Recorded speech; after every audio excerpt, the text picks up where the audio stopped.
Usually sa panahon ngayon, nakakatakot na talaga, di ba? Yung magtitake ka ng cab, ng taxi, lalo na sa kalagitnaan ng gabi, tapos babae ka. Nung February 6, that was Saturday night, ginamit namin yung app na yon to grab a car from Cubao to Tondo. That was 12 midnight. Madilim na talaga yung lugar. So nagulat ako nung kumaliwa kami sa Padre Faures Street. Nagtataka na ako noon, sabi ko, oh my God, bakit kami lumiko? Kinakabahan na ako. Kasi praning ako eh. And then may sinabi yung driver na hindi ko masyadong narinig o hindi ko masyadong nagets. Bababa daw siya. Ma'am, bababa po ako. Sabi ko, hindi na ako nakapag-react. May kinuha siyang brown bag mula sa ilalim ng upuan niya. Lumilingon na ako sa paligid. Parang iniisip ko na, okay, saan ako tatakbo kung anumang mangyari? Saan ako pwedeng manghingi ng tulong? Ganon. Tapos paglingon ko ulit sa kanya, nakayuko siya, binigay niya yung brown bag. Nakahiga yung matanda sa simento. Tumango lang yung driver. And then, pumasok na siya ulit sa kotse.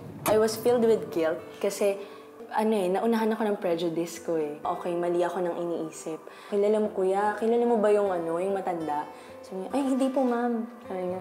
Tapos sabi ko, okay, bakit? Sabi niya, bakit mo binigay yun? Ano yung binigay mo? Yung tinanong. Sabi niya, pagkain po ma'am.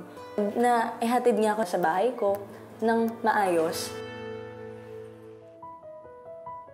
Habang nakikipagkwentuhan kami, hindi ko alam na nagsisink in pala lahat sa kanya yung napagkwentuhan namin.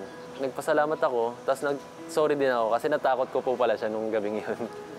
Dahil sa karanasang iyon, naisip ni Jellica na ang mabuting gawa na tulad nito ay kailangang marinig ng mundo upang maging inspirasyon. Sinulat niya ang kanyang kwento sa sariling Facebook account, ngunit di niya akalain na magiging viral ang social media post na iyon. Binibigay ng Diyos yan yung mga pagkakataon na yan kasi He wants you to learn something from it or He wants you to do something with it. Ganon. Ang good driver na si Carlo Diaz ang may-ari ng kotseng minamaneho. Ginagamit niya ang kinikita upang makatulong sa pamilya, makapag-ipon at bahagi nga nito ay binibigay nilang tulong sa mga taong nakatira sa lansangan.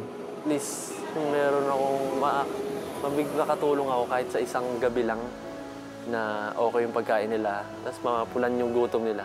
Ang girlfriend ni Carlo ang unang nakaisip ng ideyang ito at naging regular na nilang ginagawa upang makatulong sa kapwa. Hindi akalain ni Carlo na ang kanyang ginawa ay magsisilbing inspirasyon sa isang pasahero at sa maraming tao na nakabasa ng kanyang kwento sa social media. Mahigit 200,000 likes, 28,000 shares at 6,000 comments na may positibong reaksyon mula sa netizens ang tinamo ni Carlo. Dahil din sa viral post na ito ni Jellica ay kinilala ng LTFRB ang kabutihang loob ni Carlo. Pinarangalan din siya ng Grab Philippines dahil sa kabutihang loob na kanyang ipinakita. Sarap po sa pakiramdam. Yun lang pong makakuha ka ng ngiti nila. Makangiti po sila na habang nagpapasalamat. Nagpapasalamat si Carlo sa Diyos na naging simula siya upang maisip ng mga tao na kaya din nilang maging pagpapala sa mga nangangailangan. God's way yung nangyari. Kahit maliit yan or malaki na tulong, basta bukal sa loob, kaya rin po natin tumulong sa kapwa natin.